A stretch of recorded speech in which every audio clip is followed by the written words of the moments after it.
what is the difference between Microlocs and Sisterlocks? In a perfect world and on a grand scheme of things, there is not much of a difference, because at the end of the day, all of the locks in the Microloc category, regardless of the starter method, they are going to mature to look pretty much identical, if not almost indistinguishably identical. But there are some differences when you take all that can be considered Microlocs and then you talk about Sisterlocks in and of themselves. With Sisterlocks, there is a whole group that is behind it, founded by Cornwall. There's a technique that goes into it. I obviously have never taken the class, so there is a class that people can go to learn the methods. I've never taken the class for Sisterlocks, so I do not know if the rotations or method is any different than the 4-point rotation, the 3-point rotation that everybody else uses. My guess is that it's not. I think what distinguishes Sisterlocks from Microlocs is the grid pattern. You know, they do pride themselves on having a specific grid pattern that they use. Now, does that mean that people who do Microlocs can't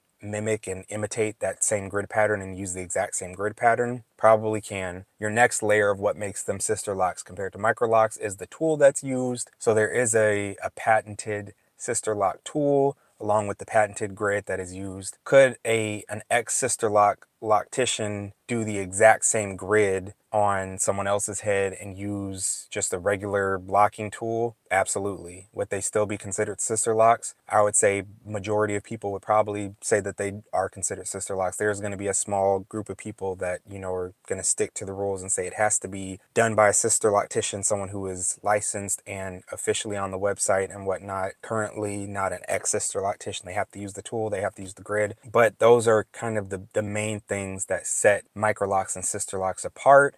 And also the way that you can start them. Sisterlocks can only be started using an interlock pattern, whether it's a 3 or a 4 rotation, whereas Microlocs can be started in so many different ways. You can start with interlocking, you can start Microlocs with 2-strand twist, you can start your Microlocs with braids like I started mine. Technically you could do comb coils to start your Microlocs. You could do crochet method and do an instant lock for Microlocs. And so in the Microloc category, there are so many more options in terms and flexibility in terms of what you can use in order to establish them. There's no, in the Microloc versus the Sisterlock, there's no set pattern that you have to use for Microlocs for them to be considered Microlocs. You can do a specific grid, or you can do a freeform grid. You can brick layer your locks. You can do diamond parting, you can do C-shape parting, you can do anything you want when it comes to Microlocs. So they have that freedom of not being constrained within a certain box.